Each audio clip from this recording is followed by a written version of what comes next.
இந்த மண்ணின் செழுமைக்காக தங்கள் வியர்வையையும் இரத்தத்தையும் சிந்திய ஒவ்வொருவருடைய உணர்வுகளையும் தாங்கி இந்த மண்ணிலே இருந்து எத்தனை தடவைகள் இடம்பெயர்ந்து ஓடி ஓடி மீண்டும் மீண்டும் குடிவாழ்ந்து இந்த மண்ணிலே இருந்து ஒரு இறுதி யுத்தத்தை நாங்கள் முள்ளிவாய்க்கால் வரை சந்தித்து அதன் பிற்பாடும் இந்த மண்ணிலே வந்து குடியேறி வாழுகிற பொழுதும் எங்கள் வாழ்வின் வரலாற்றை எங்கள் மண்ணின் இதயத்திலே தைத்திருக்கிற ஒவ்வொரு ஆணிகளையும் எங்கள் உடலோடும் உறவோடும் கூடியிருக்கிற உறவுகளின் நினைவுகளையும் நாங்கள் கடந்து சென்ற பாதைகளின் வலிகளையும் சுமக்கின்ற ஒரு நாவலை தர வேண்டும் என்று அவர் நினைத்ததே அது ஒரு வரலாற்றின் பெரும் சமைப்பு என்றுதான் நான் கருதுகிறேன். ஆகவே அவர் ஒரு வரலாற்றின் நாயகன். அவர் கிளிநொச்சி மண்ணிலே எழுத்தாளன் என்று விரல் சுட்டுகிற பொழுது, கவிஞன் என்று விரல் சுட்டுகிற பொழுது, வானொலி கலைஞன் என்று விரல் சுட்டுகிற பொழுது, ஒரு பத்திரிகையின் ஆசிரியன் என்று விரல் சுட்டுகிற பொழுது நாங்கள் முதலிலே தேடி பார்ப்பது யோகேந்திரநாதனை. அந்த யோகேந்திரநாதன் இந்த மண்ணுக்கு சொந்தமானவர். அந்த யோகேந்திரநாதனுடைய எங்களுடைய தலைவர் வைத்திய கலாநிதி அவர்கள் சொன்னது போல எதிர்காலம் இருளல்ல, இரணைமடுவிலும் அதன் கரையோரங்களிலும் கிளிநொச்சியின் பல பாகங்களிலும் எடுக்கப்பட்ட அந்த படத்தை இசை கூட பிந்தி இருந்தாலும் கூட அந்த படத்தின் தத்ரூபத்தை பார்க்கிற பொழுதெல்லாம் ஒவ்வொருவரும் அவருடைய அந்த ஆக்கங்களை நினைப்பார்கள். அதனால்தான் அவர் ஒரு உத்தமமான மனிதனாக இன்றும் தன்னால் முடிந்தவரை இந்த மண்ணிலே அவரால் வாழ முடிகிறது. காலம் உங்களுக்கு ஒரு கனதியை தந்திருக்கிறது. நான் அடிக்கடி எங்களுடைய ராசநாயம் ஐயாவுக்கு சொல்வது, நீங்கள் உயிரோடு வாழ்வது உங்களால் அல்ல, உங்களை இறைவன் நினைக்கிறான். நீங்கள் இந்த மண்ணிலே இருக்க வேண்டும் என்று அவன் கருதுகிறான். அதனால்தான் அவன் உங்களை உயிரோடு வைத்திருக்கிறான் இதுவரை. அதுபோலதான் யோகேந்திரநாதன் ஐயா அவர்கள் இந்த மண்ணின் ஒரு பெரும் சாட்சியம். அவர் இந்த மண்ணிலே நடந்த அவலங்களை சொல்லுகின்ற ஒரு சாட்சியம். எங்கள் வரலாறுகளை இன்று பலர் மறைக்க நினைக்கிறார்கள். எங்கள் வரலாறுகளை எங்கள் மண்ணில் மட்டுமல்ல, அந்நிய மண்ணில் மட்டுமல்ல, அயல் நாடுகளில் வாழுகிறவர்கள் கூட தமிழர்கள் ஒரு வாழ்க்கை வாழ்ந்தார்கள், விடுதலை கனல்களை சுமந்தார்கள், விடுதலையோடு வாழ்ந்தார்கள். அவர்களுடைய இதயத்தில் இப்பொழுதும் அந்த ஈழக் கனவுகள் எரிந்து கொண்டிருக்கிறது என்ற சிந்தனைகளை சிதைப்பதற்கான நாவல்களும் புத்தகங்களும் வெளிவந்து கொண்டே இருக்கின்றன. அதனை தமிழில் மட்டுமல்ல, ஆங்கிலத்தில், சிங்களத்தில் கூட வெளியிட்டு எங்களை அழித்தவர்களுடைய மேசைகளில் கூட அந்த புத்தகங்களுடைய ஒவ்வொரு பிரதிகளை வைத்து படமெடுத்தும் போடுகிறார்கள், எங்களை சீண்டுகிறார்கள். ஏனென்றால் இவ்வாறு இந்த மண்ணிலே எதுவும் நடக்கவில்லை. இந்த மண்ணிலே நடந்தது முழுவதும் பிழையானது. இந்த மண்ணிலே போராடியது பிழை. இந்த மண்ணிலே 60,000க்கு மேற்பட்டவர்கள் தங்கள் உயிர்களை ஆகுதியாக்கியது பிழை. இந்த மண்ணிலே 3 லட்சம் மக்கள் தங்கள் உயிர்களை கொடுத்தது பிழை என்பதை ஒரு மறைப்பதற்கான முயற்சிகள் இந்த மண்ணிலே பல வழிகளில் நடைபெறுகின்றன. இவற்றுக்கெல்லாம் ஒரு செக் வைத்த போல, ஒரு செக் பாயிண்ட் வைத்தது போல எங்களுடைய யோகேந்திரநாதன் ஐயா அவருடைய புத்தகம் ஒரு புது வடிவம் பெற்றிருக்கிறது என்று நான் கருதுகிறேன். நான் அவருடைய புத்தகத்தை வாசிக்கிற பொழுது அந்த புத்தகத்தை மூட முடியவில்லை. காரணம், நான் அந்த வரிகளை நினைத்து பார்த்தேன், அந்த சந்தர்ப்பங்களை யோசித்து பார்த்தேன். மன்னாரிலிருந்து கிளிநொச்சி வரை வருகிற பொழுது அந்த ஒவ்வொரு கதைகளும், அங்கே ஆழ ஊடுருவி இருக்கிற அவருடைய அந்த உணர்வுகள், ஒவ்வொரு மக்களும் பட்ட துயரங்கள்.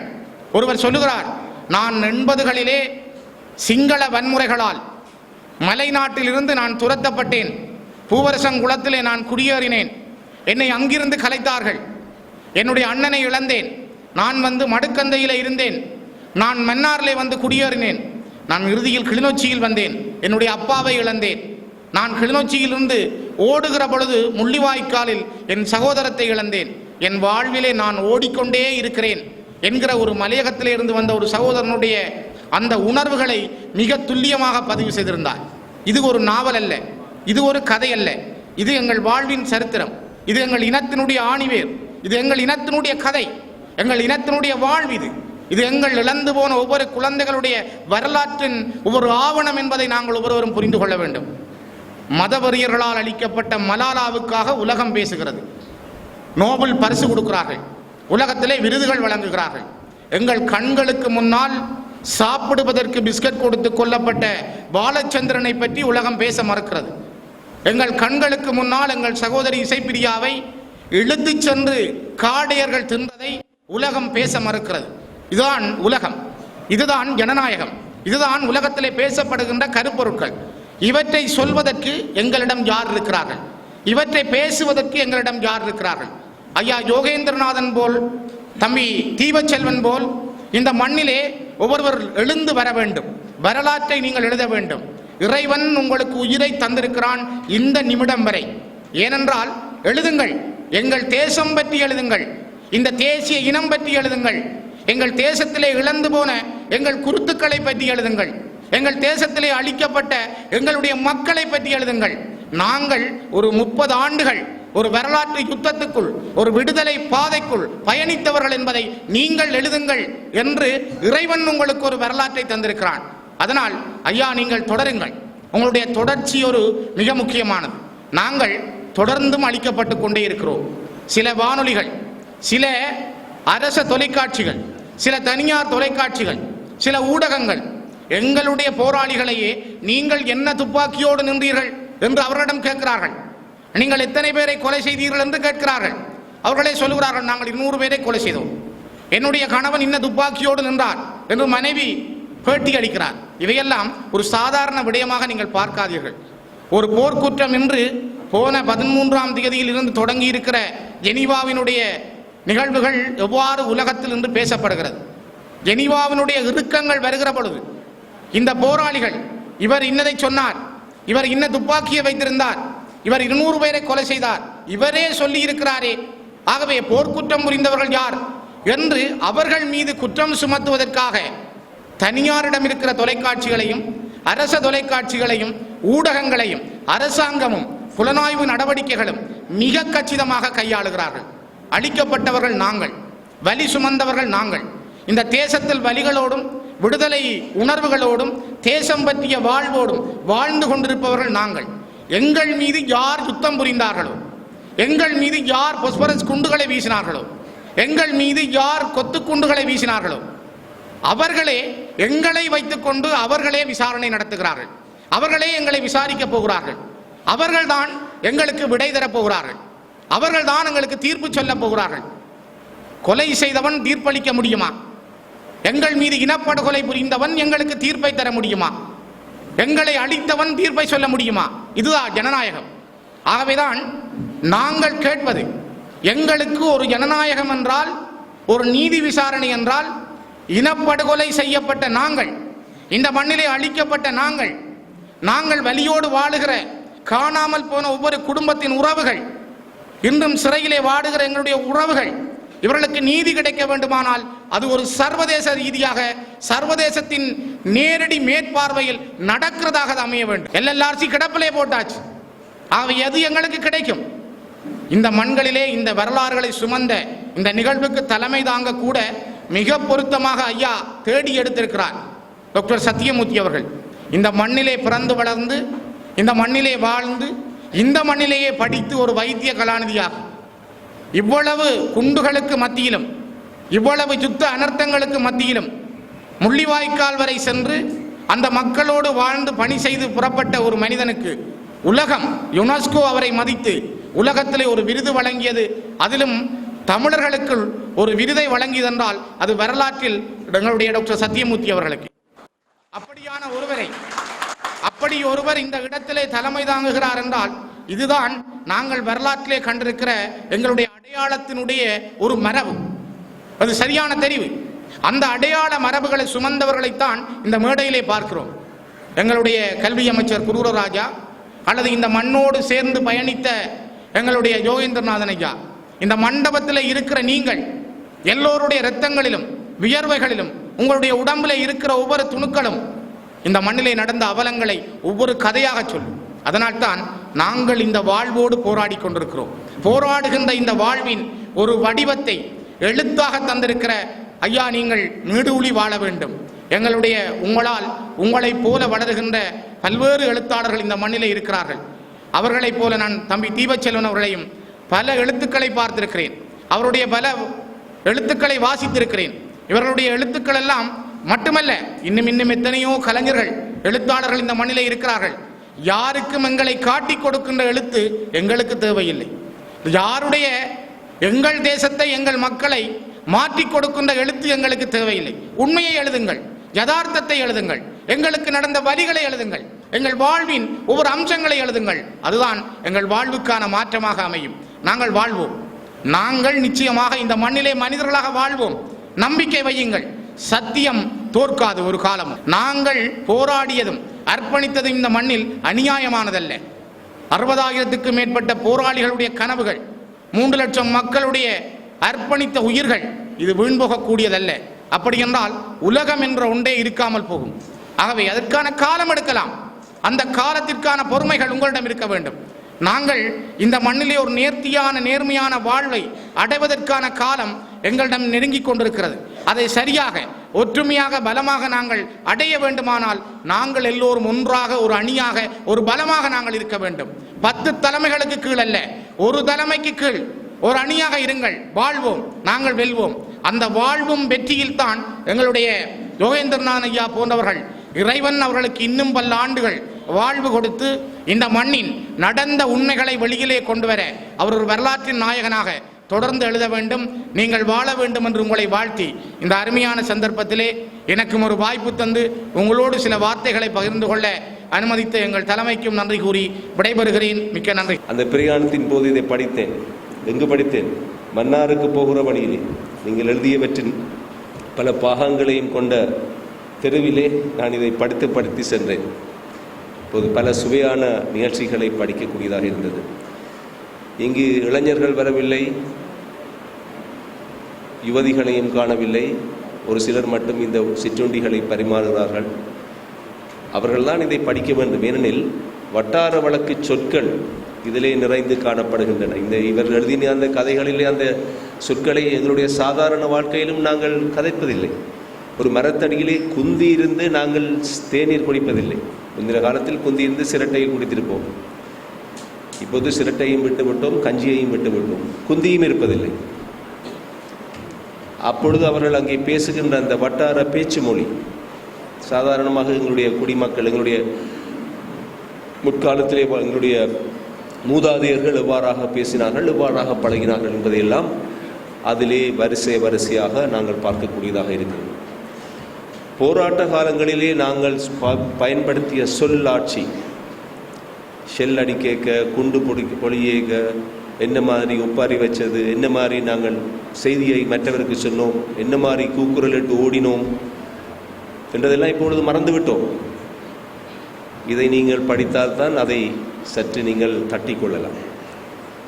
ஆனால் அவர் அதை ஆழமாக படிக்கின்ற பொழுது அவர் எவ்வாறாக இந்த தரவுகளை எல்லாம் பெற்றுக்கொண்டார் என்பது எனக்கு பெரும் ஆச்சரியமாக இருக்கிறது.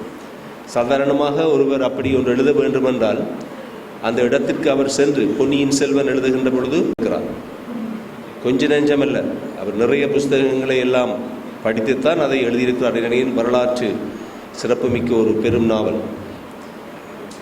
இவர் எத்தனை தரம் மடுவுக்கு சென்றாரோ எனக்கு தெரியவில்லை, கம்பென்னைக்கு சென்றாரோ எனக்கு தெரியவில்லை.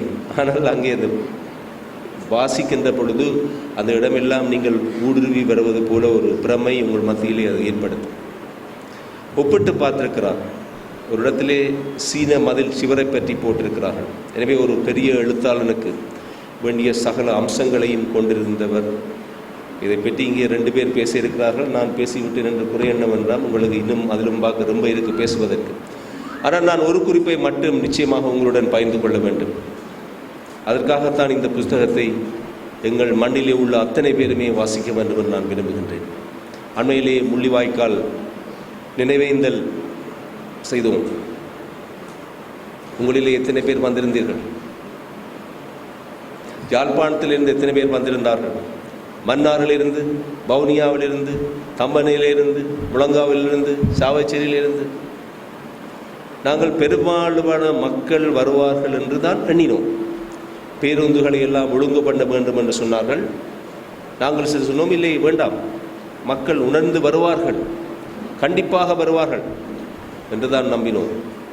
ஆனால் பக்கத்து வீட்டில் இருக்கிற மனிதன் கூடி அங்கே வரவில்லை, அந்த ஊரிலே உள்ளவர்கள் கூடி வரவில்லை. சென்ற வருடம் செய்கின்ற பொழுது ஒருவரும் வரவில்லை. ஏனெனில் பாதுகாப்பு படையினருடைய கெடுபிடிகள் இருந்தது. இந்த வருடம் அவருடைய கெடுபிடிகள் இருந்தாலும் பயம், அச்சம் சற்று குறைந்திருந்தது. ஆனால் ஒருவரும் வரவில்லை. மாறாக போர் நடைபெறுகின்ற காலத்திலே மாவீரர் தூயிலும் இல்லத்திற்கு எத்தனை பேர் சென்றோம்? அந்த குறித்த நேரத்திலே புதுக்குடியிருப்பில் இருந்து விசுவமடு ரெட்பானாவில் இருக்கின்ற மாவீரர் துயிலும் இல்லத்துக்கு நீங்கள் மோட்டார் சைக்கிளிலே வர முடியாது. அவ்வளவு நெரிசலாக இருந்தது. ஒன்றில் நேரத்துக்கு நீங்கள் போயிருக்க வேண்டும், இல்லாவிட்டால் ஒரு 5-5:30 மணிக்கு வெளிக்கிட்டால் பிரயாணம் கொஞ்சம் ரொம்ப கஷ்டமாக இருந்தது. எல்லோருமே சென்றோம். அப்போது ஏன் இந்த மக்கள் தாங்கள் விட்டு சென்ற அந்த ஊருக்கு தங்களுடைய இறுதி மூச்சு, இல்லாவிட்டால் தங்களுடைய குடும்ப உறவினர்களை இழந்த இடம், தங்களுடைய உற்றார் உறவினர்கள், நண்பர்கள், அயல் வீட்டுக்காரர்கள் பலரை தங்களுடைய கண்களால் பார்த்து புதைத்த இடங்கள், அவ்வளவு அவலம் நிறைந்த அந்த இடங்களுக்கு எமது மக்கள் வருவதற்கு ஏன் தயங்குகிறார்கள்? இன்னும் ஒரு வகையாக பார்க்கின்ற பொழுது அந்த இடத்துக்கு எத்தனை பேர் போய் பார்த்திருக்கிறோம். முள்ளிவாய்க்கால் மற்றும் மாத்தளன் மற்றும் அம்பலவன் புக்கணம் மற்றும் சில பேர் தேவிபுரம், சிலர் சுதந்திரபுரம் போன்ற இடங்களிலிருந்து விலகிச் சென்றோம். ஆனால் எங்களிலே எத்தனை பேர் அந்த இடங்களை போய் பார்த்திருக்கிறோம்? நாங்கள் தெரிவு செய்த அந்த நினைவேந்தல் பகுதி இறுதி போர் நேரத்திலே கடும் சமர் நிறைந்த நிகழ்வு. அதை ஆயத்தம் செய்கின்ற வேளையிலே நான் அங்கே சுற்றி பார்க்கின்ற பொழுது ஒரு தோணி போட், பிளாஸ்டிக் போட் ஒன்றை நிலத்துக்குள்ளே புதைத்து அதை ஒரு பங்கர் மாதிரி பயன்படுத்தியிருக்க வேண்டும். அதை நான் பார்த்தேன். பல பொருட்கள் அங்கே சிதைந்திருப்பதை பார்த்தேன். ஒரு சில்வர் கப் ஒன்றை எடுத்தேன். பலது அங்கே இன்னும் இருக்கிறது. அதிலே RS என்று ஆங்கிலத்திலே பொறித்திருக்கிறது. என்னுடைய வீட்டிலே வைத்திருக்கிறேன். அங்கு போனால் ஒரு நினைவுக்காக, ஒரு சின்னத்திற்காக ஏதாவது ஒன்றை பொறுக்கலாம் என்ற சிந்தனை கூடி எங்களுடைய மக்கள் மனதிலே வரவில்லை. பாடசாலை நடைபெறவில்லையா? அங்கே கெடுபிடிகள் இப்பொழுது இருக்கிறதா? யாராவது போகலாம்.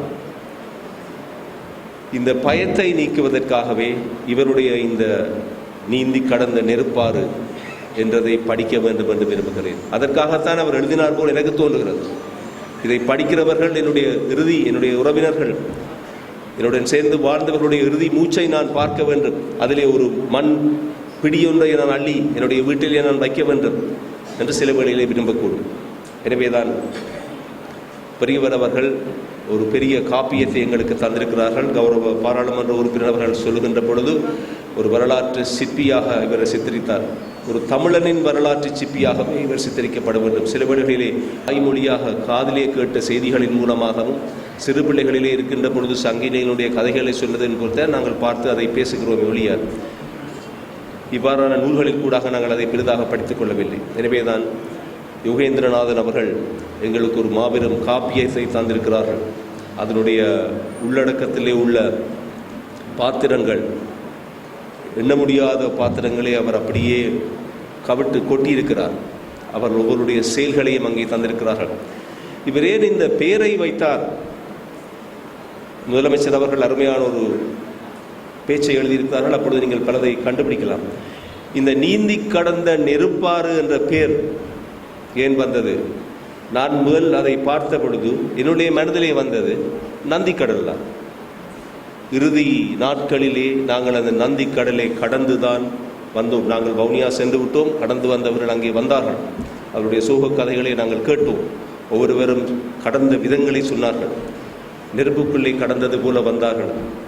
அவர் என்ன நினைத்து அந்த பெயரை வைத்தாரோ எனக்கு தெரியவில்லை. ஆனால் அதைத்தான் எனது மனதிலே நான் கொண்டு எண்ணினேன். எனவே தான் அந்த வரலாற்றுக்கு பொருத்தமான ஒரு அழகான பெயரையும் அவர் இங்கே எங்களுக்காக தந்திருக்கிறார்கள். எனவே இங்கே குழுமியிருக்கிற ஒரு சிறிய குடும்பமாக நாங்கள் இருந்தால் இந்த செய்தி உலகத்திற்கு செல்ல வேண்டும். அதை சொல்லுகின்ற பொழுதுதான் இந்த நூலை யாராவது சிறியவர்கள் எடுத்து படிப்பார்கள். விரும்பினால் ஒரு 4 பக்கங்களை வாசிக்கலாம், முதலிலிருந்து வாசிக்கலாம், இடையிலேயே விட்டுவிடலாம். ஆனால் பக்கம் பக்கமாக இடக்கிட திருப்புகின்ற பொழுது அதிலே பல செய்திகள், அப்படித்தான் நான் படித்தேன்.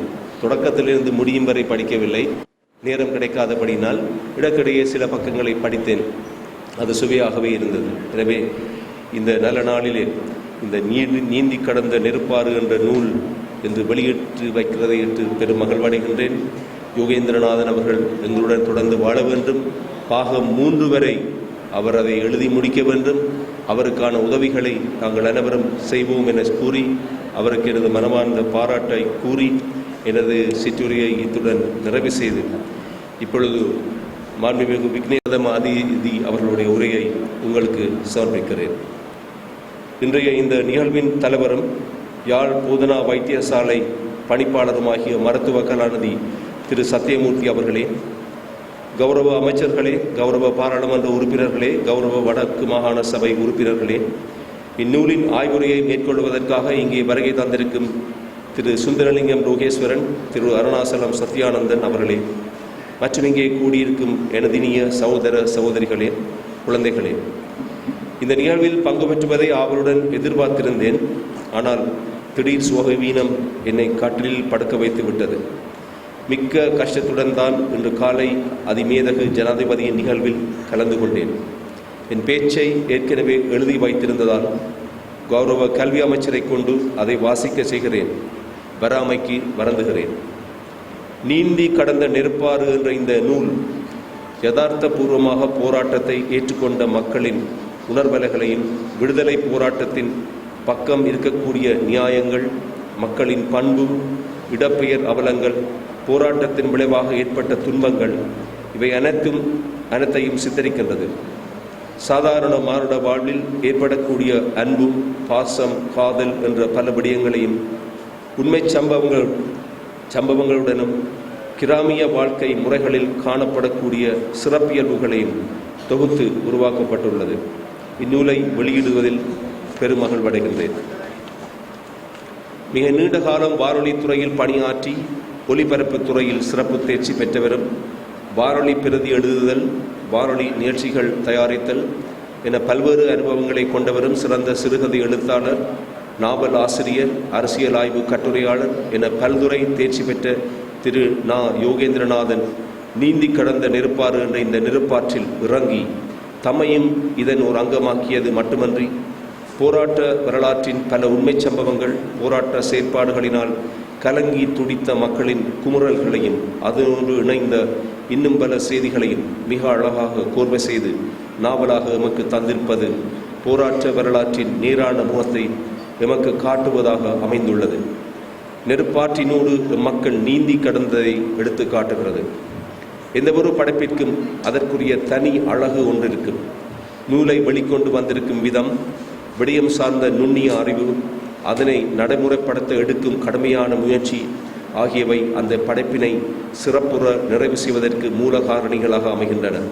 அந்த வகையில் இந்த நூலை படைப்பாக்கம் செய்வதற்கு திரு யோகேந்திரநாதன் அவர்கள் இந்நிகழ்வின் ஓர் அங்கமாக தன்னை மாற்றிக்கொண்ட காரணத்தினாலும், அவருடன் இணைந்து பணியாற்றிய யாழ் போதனா வைத்தியசாலையின் பணிப்பாளரும், இன்றைய இந்த நிகழ்வின் தலைவரும், போராட்ட இறுதி நேரம் வரை மக்கள் தொண்டில் தம்மை இணைத்து கொண்டு தமது உயிரையும் துச்சமென மதித்து பல உயிர்களை காப்பதற்கு காரணமாயிருந்த பலரின் அனுபவங்களையும் ஒன்று திரட்டி ஒரு யதார்த்த பூர்வமான நாவலாக வெளியிட்டிருப்பது வாசகர்களுக்கு ஒரு முழுமையான அனுபவ பகிர்வாக இருக்க முடியும் என்பதில் ஐயமில்லை.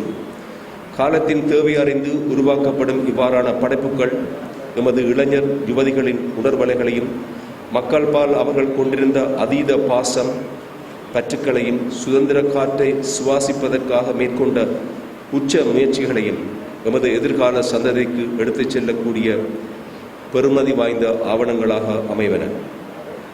இந்நூல் போராட்டங்கள் பற்றிய பதிவுகளையும் மற்றும் அதனுடன் இணைந்த நிகழ்வுகளையும் மட்டும் கோடிட்டு காட்டாது, இந்நிகழ்வுகளுக்கு மேலாக எமது பூர்வீக கிராமங்கள், இயற்கை வனப்புகள், அவை கொண்டிருக்கக்கூடிய சிறப்பியல்புகள் மற்றும் இப்பகுதியில் வாழ்ந்த எமது முதியவர்கள் கொண்டிருந்த அனுபவங்கள், அவர்களின் வனம் சார்ந்த அறிவுத்திறன்கள் ஆகிய பல இயற்கையோடொத்த அனுபவ பயிர்வுகளையும் இங்கே பகிர்ந்து கொண்டிருப்பது இன்னொரு சிறப்பம்சமாக கொள்ளப்படலாம். இன்றைய சமூகமானது எந்த ஒரு விடயத்தையும் உற்று நோக்கி ஆழ்ந்து ஆராயாது அது பற்றிய ஒரு முடிவுக்கு வந்து விடுகிறது, அல்லது அவை பற்றி அறியாமலே இருந்து விடுகின்றன. ஒரு தன்மை பலராலும் உணரப்பட்டுள்ளது.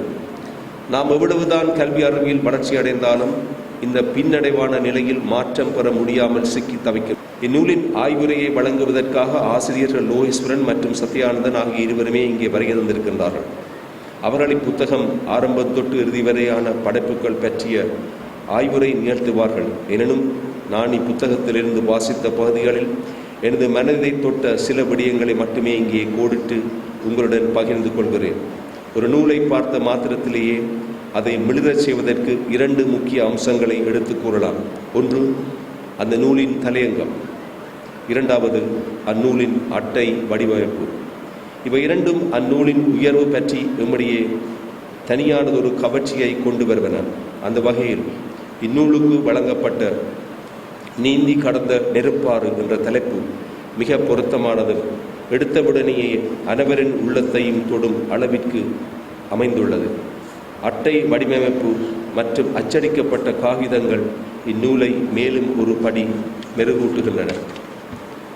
அத்துடன் ஒரு நூலை சிறப்புற கொண்டு செல்வதற்கு அந்நூலில் பயன்படுத்தப்படும் சொல்லாடல் முக்கிய பங்கை வகிக்கின்றது.